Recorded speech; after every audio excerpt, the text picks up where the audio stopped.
to Chapter 5 of The Amazing Days of Abby Hayes, The More the Merrier.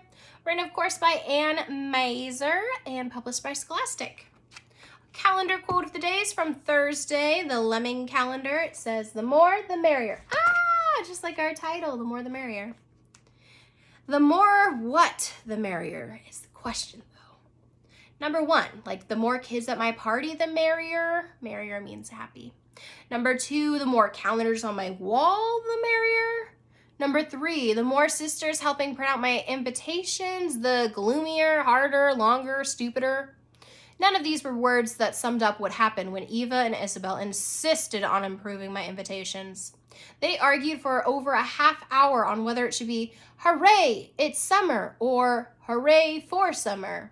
They argued whether I should print swimming pools in the background or tennis rackets.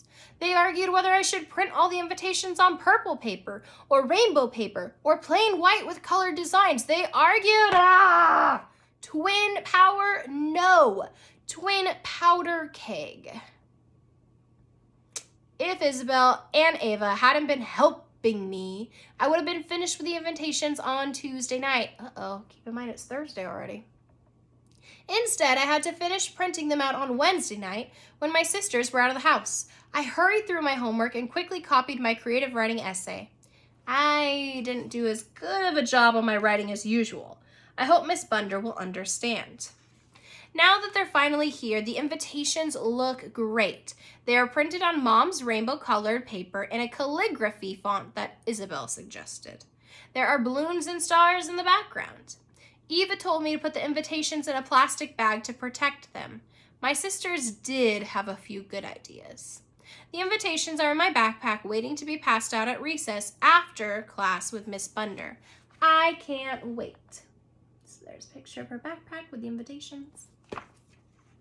In front of the class, Bethany held up a lovely drawing. Let me try that again. In front of the class, Bethany held up a lovingly drawn picture of her hamster Blondie in her cage. My room, she began. My room is a deluxe hamster suite. My room is Blondie-centered. My room is a hamster haven. The class listened attentively. We're going to take a tour of the rooms for the 5th grade. We're going to take a tour of the rooms of 5th grade, Miss Bunder had said at the beginning of the class. We'll visit everyone's room, even if we never visit their house. Everyone cheered, except Abby. She stared down at her desk. It was one thing to hand in an assignment she'd written in a hurry. It was another to read it out loud. If she had known, she never would have rushed. She would have taken more time. She would have given it more thought. There must have been something else to say about her room. Bethany concluded her essay with a description of the poster of Brianna hanging on her wall. Yay, Brianna, Bethany said. You forgot to mention that it's a signed poster, Brianna corrected her. As Bethany slid back into her seat, Natalie jumped. Can I go next, Miss Bunder? She cried. Miss Bunder nodded. Natalie hurried to the front of the class. Her short dark hair was tousled and unruly. She began reading from a wrinkle-folded piece of paper. My room is a Harry Potter shrine, she began. I have Harry Potter sheets, curtains, clocks, slippers, and a bathrobe. I have read each of the Harry Potter books 92 times. I also have an international Harry Potter shelf with books in 7 different languages: Japanese, French, German, Spanish, Danish, Arabic, and Chinese. No, I can't read them, but maybe someday I will. Aside from that, I have a table with a chemistry equipment and a bookcase filled with mystery and fantasy novels. I have a closet full of capes, swords, gowns, and unusual hats, and a hamster named Madame Curie. What an exciting room, Miss Bunder said.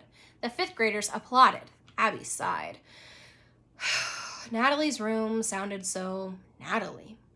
Mason lumbered to the front of the class. My room is a disaster zone, he began. The class laughed. My room looks like a hurricane hit it. There are clothes piled 3 feet high on the bed. Mason grinned at his class. It's decorated with old pizza boxes, a broken lampshade, and a cracked window. There's a danger sign on the door. If you walk in, you may not come out. Enter if you dare. Ooh, that was a very good description, Miss Bunder said. But I hope you stretched the truth. I stretched it like silly putty, Mason said, and he high-fived Zach on the way to his seat. Next, Miss Bunner said, any volunteers? Brianna? My essay is called Beauty and the Beast, Brianna announced. She paused to flip her hair over her shoulder and smile professionally at the class. My room is a reflection of me. It is the best room I have ever seen. I have my own audiovisual center, a large television screen, DVD player, and a private phone line with a computer and a canopy bed decorated with Belgium lace. It's Beauty and the Boast, Natalie whispered to Abby. Yes, Abby agreed. There was a polite applause from the class and a yay, Brianna, from Bethany when Brianna finished her essay. That's quite a room, Brianna, Mrs. Blender added. She scanned the class. Who hasn't read their essay? Abby squirmed in her seat. You're awfully quiet today, Abby, Miss Blender said. Why don't you read next? Ooh. Abby slowly made her way to the front of the room, unfolded her paper, and began to read. In my room, I am surrounded by time. My calendars are like trees that drop their leaves every 30 days. Every month, I have a new scenery on my walls. My face was burning. No one else in the class had written anything like this. Would they laugh at it or just not get it?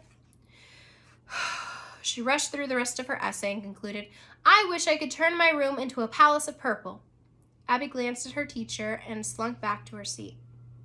Very interesting, Abby, Miss Blender said. Interesting, Abby repeated to herself. That was a word that everybody said. It meant nothing, probably less than nothing. I liked it, Natalie whispered. Abby grimaced. Natalie was her friend. Of course she liked it. No matter what anybody said, Abby knew that her essay was one of the least exciting in the class. Not because she couldn't write, but because there was nothing to write about. Her room wasn't a Harry Potter shrine, a disaster zone, or a hamster lover's paradise. It wasn't a tree house, except in her imagination, or a palace of purple. It didn't reflect her personality or her tastes, and it didn't have anything to do with Abby Hayes. Her room was plain and boring with a bunch of calendars stuck on the wall.